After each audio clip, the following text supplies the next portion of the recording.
Now, coming to our new topic, that is root locus. तो अगर हम लोग एग्ज़ाम पॉइंट ऑफ व्यू का बात करें तो ये टॉपिक भी बहुत इम्पॉर्टेंट है और बहुत इजी भी है। अगर आपके कॉन्सेप्ट्स क्लियर है तो आप रूट लोकस से रिलेटेड सारे क्वेश्चंस इजीली सॉल्व कर सकते हो अपने एग्ज़ाम में, ठीक है। तो चलो इस टॉपिक को भी हम लोग अच्छे से कवर करते हैं। So let's start. सबसे पहले हम लोग देखते हैं डेफिनेशन ऑफ रूट लोकस। तो डेफिनेशन ऑफ रूट लोकस में हम लोग दो डेफिनेशन देखेंगे। सबसे पहले हम लोग डेफिनेशन 1 देखते हैं, ठीक है। सो डेफिनेशन 1 क्या कह रहा है? Variation of close loop poles, variation of close loop poles with respect to system gain K is called root locus. मुझे पता है ये डेफिनेशन देखकर या सुनकर आपको कुछ समझ में नहीं आया होगा, तो चलो एक एग्जाम्पल देखते हैं और उस एग्जाम्पल से हम लोग इस डेफिनेशन के सिग्निफिकेंस को समझेंगे। देखो, मान लो हम लोग के पास एक ओपन लूप ट्रांसफर फंक्शन दिया गया है, that is G of s is equal to K by s, s plus 2, और हम लोग के पास एक यूनिटी निगेटिव फीडबैक सिस्टम है, ठीक है।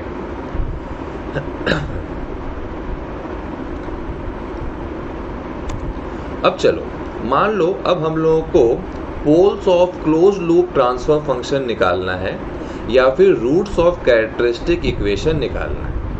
मान लो हम लोगों को poles of close loop transfer function निकालना है या फिर रूट्स ऑफ कैरेक्टरिस्टिक इक्वेशन निकालना है।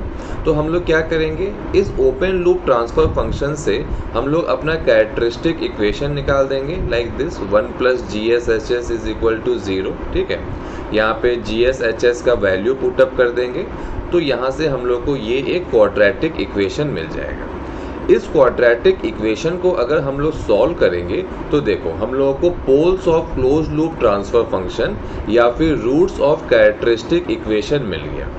हम लोगों को दो क्लोज लूप पोल्स मिल गए। पहला है S1 is equal to -1 plus root 1 minus K, दूसरा है S2 is equal to -1 minus root 1 minus K, ठीक है। आई होप कि यहाँ तक आपको चीज़ें क्लियर हैं। अब देखो, अब हम लोग क्या करेंगे, देखो हम लोगों को दो close loop poles S1 and S2 तो मिल गया और हम लोग देख रहे हैं कि ये जो S1 एंड S2 है ये डिपेंडेंट अपॉन K है, that is dependent upon gain of system है, ठीक है। तो अब हम लोग क्या करेंगे, अब देखो हम लोग एक टेबल बनाएंगे, ठीक है। इस टेबल में हम लोग क्या कर रहे हैं, हम लोग K के वैल्यू को वेरी कर रहे हैं। पहले 0 लिए, फिर 0.5 लिए, फिर 20 लिए, फिर इन्फिनिटी लिए, ठीक है। हम लोग K के वैल्यू को वेरी कर रहे हैं एंड K के वैल्यू को वेरी करके हम लोग S1 एंड S2 कैलकुलेट कर रहे हैं, ठीक है। जैसे कि आप देखो K को अगर हम लोग 0 लिए तो मेरा जो पहला क्लोज लूप पोल है S1 उसका वैल्यू 0 मिल गया, और जो दूसरा क्लोज लूप पोल है S2 उसका वैल्यू हम लोग को -2 मिल गया। इसी तरह अगर हम लोग K का वैल्यू 0.5 लिए तो हम लोग S1 एंड S2 को कैलकुलेट कर लिए। इसी तरह हम लोग जब K के वैल्यू को 20 ले लिए तो भी हम अपने S1 एंड S2 को कैलकुलेट कर लिए। इसी तरह जब हम लोग K के वैल्यू को इन्फिनिटी ले लिए तो भी हम लोग अपने S1 एंड S2 को कैलकुलेट कर लिए, ठीक है। अब देखो, अब हम लोग क्या करते हैं, ये जो हम लोग का टेबल निकला ना, इस टेबल को अब हम लोग एस प्लेन में प्लॉट कर लेते हैं, ठीक है। एस प्लेन में प्लॉट करने के बाद फिर हम लोग आगे के डिस्कशन को कंटिन्यू करेंगे। तो देखो यहाँ पे हम लोगों ने अपने टेबल को एस प्लेन में प्लॉट कर लिया। देखो यहाँ पे हम लोगों को क्या मिल रहा है, टेबल में हम लोगों ने देखा था कि जब मेरा K का वैल्यू 0 हो रहा था तो एक क्लोज लूप पोल हम लोगों को मिल रहा था eight S1 is equal to 0, तो उस पोल को हम लोगों ने यहाँ प्लॉट कर लिया। इसी तरह जब K का वैल्यू 0 मिल रहा था तो हम लोगों को जो सेकंड क्लोज लूप पोल है S2 वो हम लोगों को -2 पे मिल रहा था, ठीक है।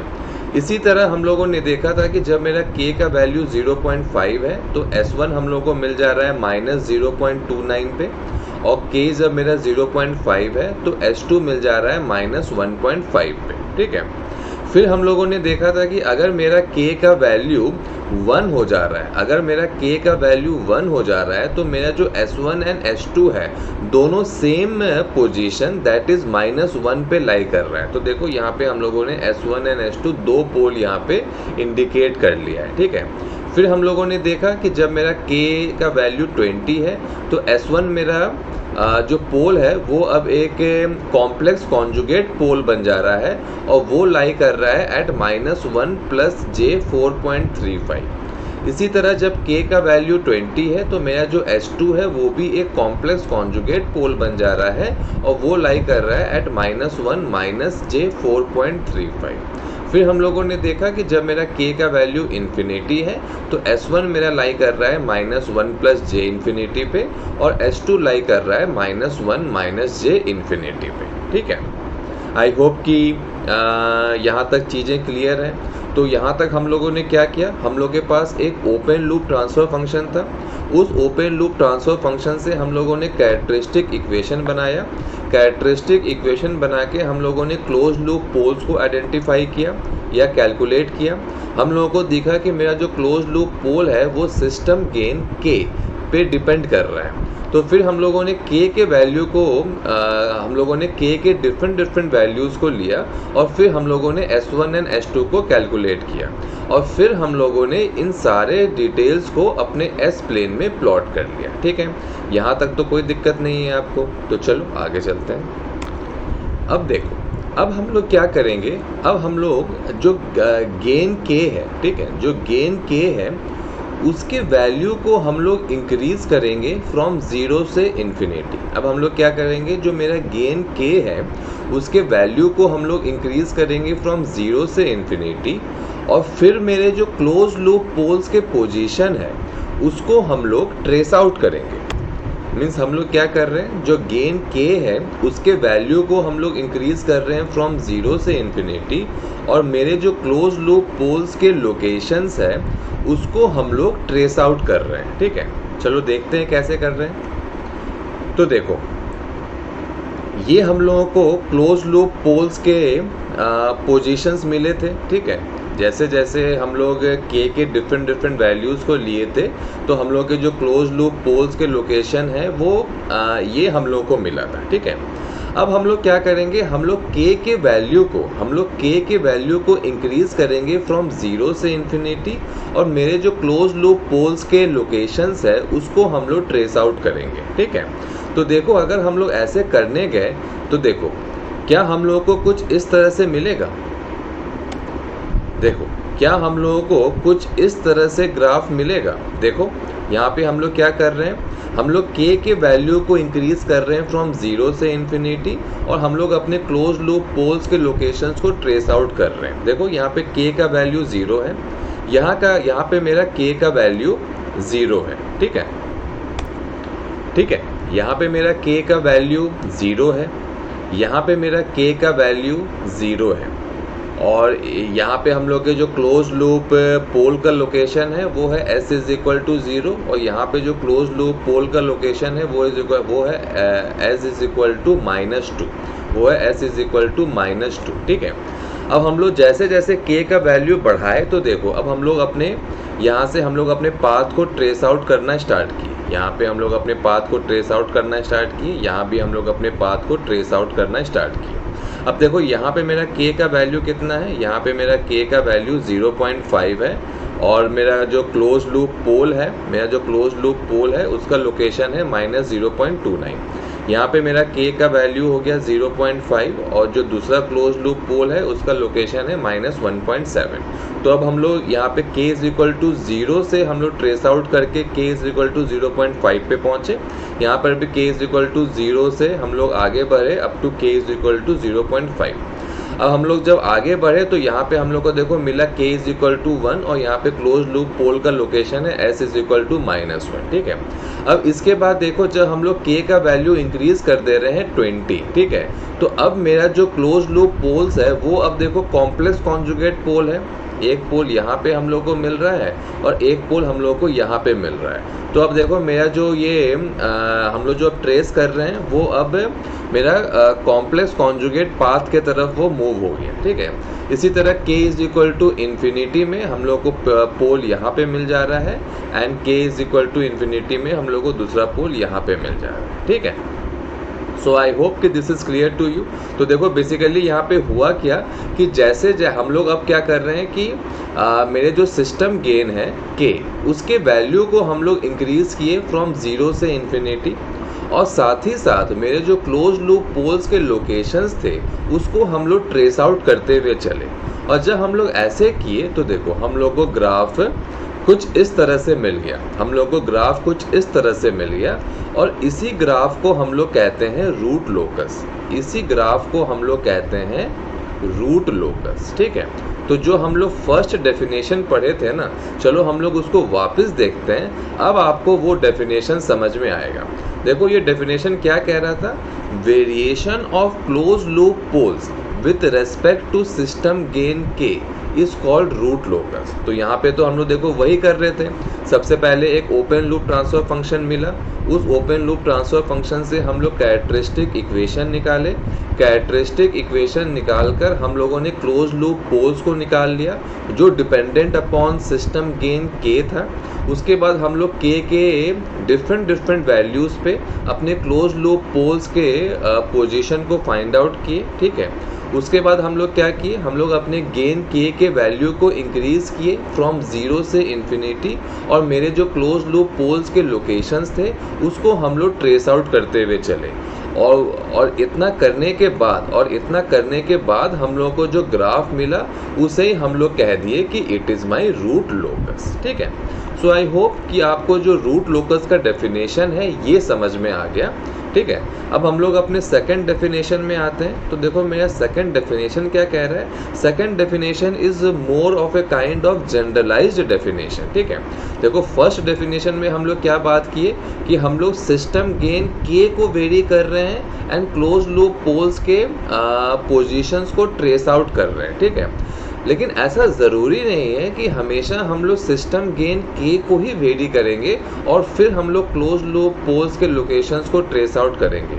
हो सकता है कि आपके पास कोई दूसरा पैरामीटर है, सिस्टम में आपके पास कोई दूसरा पैरामीटर है जिसको आप वेरी करना चाहो और फिर अपने रूट लोकस को प्लॉट करना चाहो, तो वो भी पॉसिबल है। इट इज़ नॉट नेसेसरी कि मेरा रूट लोकस हमेशा सिस्टम गेन के को वेरी करके ही प्लॉट होता है।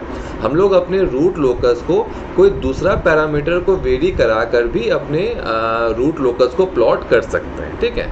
तो ये जो मेरा सेकंड डेफिनेशन है ये मेरा एक तरह से जनरलाइज्ड डेफिनेशन है, और ये आपका कह रहा है locus of roots of characteristic equation और close loop poles as certain parameters of system is varied. ये भी आपका वही कह रहा है कि सर्टेन पैरामीटर्स ऑफ सिस्टम को आप वेरी करो और उसके बाद आपका जो क्लोज लूप पोल्स के जो पोजीशन है उसको ट्रेस आउट करो, और जो आपको लोकस मिलेगा उसे आप रूट लोकस बोलोगे, ठीक है।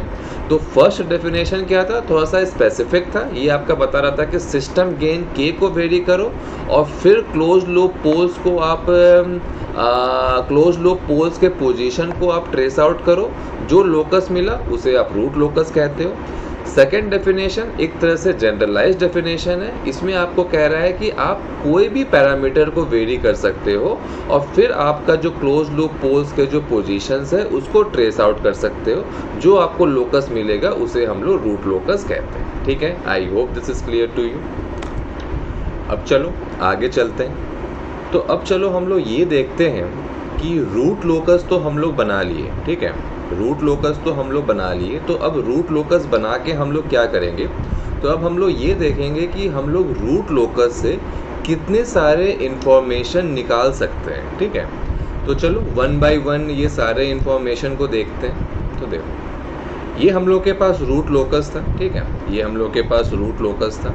अगर हम लोग इस रूट लोकस को देखें तो हम लोग यहाँ पे देख सकते हैं कि मेरे k के किसी वैल्यू के लिए भी, देखो हम लोग किए क्या, हम लोग k के वैल्यू को इंक्रीज कर रहे हैं फ्रॉम 0 से इन्फिनिटी, और हम लोग अपने क्लोज लूप पोल्स के पोजीशन को ट्रेस आउट कर रहे हैं। जो लोकस मिला उसे हम लोग रूट लोकस कहते हैं। तो इस रूट लोकस को देखकर आप ये कह सकते हो कि ये रूट लोकस k के किसी भी वैल्यू के लिए ये j ओमेगा एक्सिस को टच नहीं कर रहा है, या फिर j ओमेगा एक्सिस को क्रॉस करके RHS ऑफ S प्लेन पे नहीं आ रहा है। हम लोग यहाँ पे देख सकते हैं कि मेरे k के किसी भी वैल्यू के लिए ये जो रूट लोकस है ये j ओमेगा एक्सिस को ना ही टच कर रहा है, ना ही वो j ओमेगा एक्सिस को क्रॉस करके RHS ऑफ S प्लेन पे आ रहा है। इसका मतलब क्या है कि मेरा कोई भी close loop pole RHS of S plane पे लाई नहीं कर रहा है, या फिर मेरा कोई भी close loop poles j omega axis पे लाई नहीं कर रहा है। क्योंकि अगर मेरा close loop poles j omega axis पे लाई करता या फिर RHS ऑफ S प्लेन पे लाई करता, और हम लोग जैसे ही k का वैल्यू इंक्रीज करते फ्रॉम 0 से इन्फिनिटी, तो फिर तो वो अपने क्लोज लूप पोल्स को ट्रेस आउट करते करते वो j ओमेगा एक्सिस को भी टच कर जाता और अपने RHS ऑफ S प्लेन पे भी आ जाता ना। लेकिन मेरा कोई भी close loop poles j omega axis पे लाई नहीं कर रहा है, ना ही वो RHS ऑफ S प्लेन पे लाई कर रहा है, इसलिए मेरा root locus j omega axis को टच नहीं कर रहा है और RHS ऑफ S प्लेन पे नहीं आ रहा है। ठीक है, इसका मतलब हम लोग ये कह सकते हैं कि ये जो रूट लोकस हम लोग बनाए हैं, जिस भी सिस्टम के लिए हम लोग ये रूट लोकस बनाए हैं, वो सिस्टम मेरा एक स्टेबल सिस्टम है। क्योंकि अगर देखो ये जो रूट लोकस है ये मेरा completely LHS of S plane पे लाई कर रहा है। इट मीन्स कि मेरे जितने भी क्लोज लूप पोल्स है वो सारे LHS ऑफ S प्लेन पे लाई कर रहे हैं, इसलिए मेरा रूट लोकस भी LHS ऑफ S प्लेन पे लाई कर रहा है। अगर मेरा close loop poles j omega axis पे लाई करता तब तो मेरा सिस्टम मार्जिनल स्टेबल होता, और उस केस में मेरा जो ये रूट लोकस है वो j ओमेगा एक्सिस को भी टच करता। और अगर मेरा सिस्टम अनस्टेबल होता तो मेरा close loop poles RHS of S plane पे लाई करता, और उस केस में मेरा ये root locus RHS of S plane पे आ जाता। ठीक है, लेकिन ऐसा तो हुआ नहीं, ना तो वो j ओमेगा को टच किया, ना तो वो j ओमेगा को क्रॉस करके राइट हैंड साइड पे आया। इट मीन्स कि मेरा जो सिस्टम है वो एक स्टेबल सिस्टम है। तो देखो पहला इंफॉर्मेशन जो हम लोग यहाँ से ड्राइव कर रहे हैं वो यही है कि मेरा जो क्लोज लूप सिस्टम है is stable because root locus is not crossing j omega axis and coming towards RHS of S plane for any value of k। ठीक है, तो देखो ये आपके पास एक इम्पॉर्टेंट ऑब्जर्वेशन आ गया कि हम लोग रूट लोकस को देखकर बता सकते हैं कि मेरा सिस्टम स्टेबल है, मार्जिनल स्टेबल है या अनस्टेबल है। ठीक है, अब चलो सेकेंड पॉइंट में आते हैं। सेकेंड पॉइंट क्या कह रहा है, for value of k is equal to 0 closed loop system is over damped because we are getting real and distant root। ये भी एक इम्पॉर्टेंट ऑब्जर्वेशन है। यहाँ पे देखो जब मेरा k का वैल्यू 0 है तो हम लोग को एक क्लोज लूप पोल मिल रहा है at s is equal to 0, और k का वैल्यू जब 0 है तो हम लोग को सेकंड क्लोज लूप पोल मिल रहा है at s is equal to -2। तो हम लोग देख सकते हैं कि जब मेरा k का वैल्यू 0 है तो हम लोग को रियल एंड अनइक्वल रूट्स मिल रहा है। ठीक है, और हम लोगों ने टाइम डोमेन में ये डिस्कस किया भी था कि अगर हम लोगों को रियल एंड अनइक्वल रूट्स मिले तो उसे हम लोग एक ओवर डैम्प्ड सिस्टम कहते हैं। तो वही यहाँ पे ये कह रहा है कि for value of k is equal to 0 मेरा क्लोज लूप सिस्टम एक ओवर डैम्प्ड सिस्टम है because we are getting real and distant roots. ठीक है, इसी तरह for k is equal to 1 close loop system is critically damped because we are getting real and equal roots. अब देखो अगर हम लोग k is equal to 1 put करें तो देखो मेरा S1 एंड S2 दोनों सेम पोजीशन पे लाई कर रहा है, that is at s is equal to -1। तो हम लोग कह सकते हैं कि for k is equal to 1 we are getting real and repeated roots, इसलिए मेरा जो सिस्टम है वो मेरा एक क्रिटिकल डैम्प्ड सिस्टम है। ठीक है, अब नेक्स्ट पॉइंट में आते हैं। For k greater than 1 close loop system is under damped because we are getting complex conjugate roots. देखो जब हम लोग k के वैल्यू को बढ़ा दिए फ्रॉम 1 तो देखो अब हम लोग का जो रूट्स है वो हम लोग को कॉम्प्लेक्स कॉन्जुगेट रूट्स मिल रहा है, ठीक है। देखो k इज इक्वल टू 20 में हम लोग को S1 मिल गया -1 प्लस J 4.35 और k इज इक्वल टू 20 में S2 मिल गया -1 माइनस J 4.35। इट मीन्स कि for k greater than 1 we are getting complex conjugate roots, इसलिए फॉर k ग्रेटर देन 1 हम लोग का सिस्टम हो जाएगा अंडर डैम्ड सिस्टम, ठीक है। अब देखो नेक्स्ट पॉइंट में आते हैं। My close loop system is never undamped because root locus is not crossing J omega axis for any value of k, ठीक है। अब देखो यहाँ पे मेरा जो रूट लोकस है वो तो J ओमेगा एक्सिस को टच कर ही नहीं रहा है। इट मीन्स कि मेरे J ओमेगा एक्सिस पे कोई क्लोज लूप पोल्स लाई नहीं कर रहे हैं, और अगर मेरे J ओमेगा एक्सिस पे कोई क्लोज लूप पोल्स लाई नहीं कर रहे हैं तो मेरा अनडैम्ड होने का तो सिनेरियो बन ही नहीं सकता है। इसलिए फॉर दिस सिस्टम या फिर फॉर दिस रूट लोकस हम लोग ये कह सकते हैं कि मेरा अनडैम्ड सिनेरियो नहीं बनेगा। हाँ, कोई और सिस्टम हो या कोई उसका जो रूट लोकस हम लोग बनाएंगे जिसमें close loop pole J omega axis पे लाई करेगा तो मेरा रूट लोकस भी J ओमेगा एक्सिस को टच करेगा और वहाँ पे हम लोग कहेंगे कि मेरा सिस्टम अनडैम्ड है।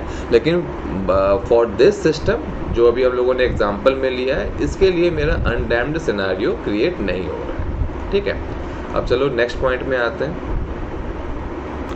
देखो ये भी एक बहुत इंपॉर्टेंट पॉइंट है। ये आपको क्या कह रहा है कि देखो रूट लोकस से क्या है ना, रूट लोकस से हम लोग टाइम डोमेन में हम लोगों ने जितने भी पैरामीटर्स देखा, जैसे कि rise time, peak time, settling time, maximum overshoot etcetera, हम लोगों ने जितने भी टाइम डोमेन पैरामीटर्स हम लोगों ने देखा है वो सारे पैरामीटर्स हम लोग रूट लोकस से निकाल सकते हैं, ठीक है। बहुत इंपॉर्टेंट पॉइंट है।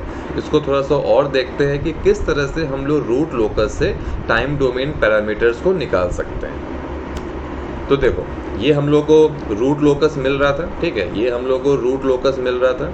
देखो अब अगर यहाँ पे हम लोग एक ट्रायंगल खींच दें, ठीक है, अगर हम लोग यहाँ पे एक ट्रायंगल खींच दें इस तरह से, ठीक है, तो देखो इस ट्रायंगल का बहुत बड़ा सिग्निफिकेंस है।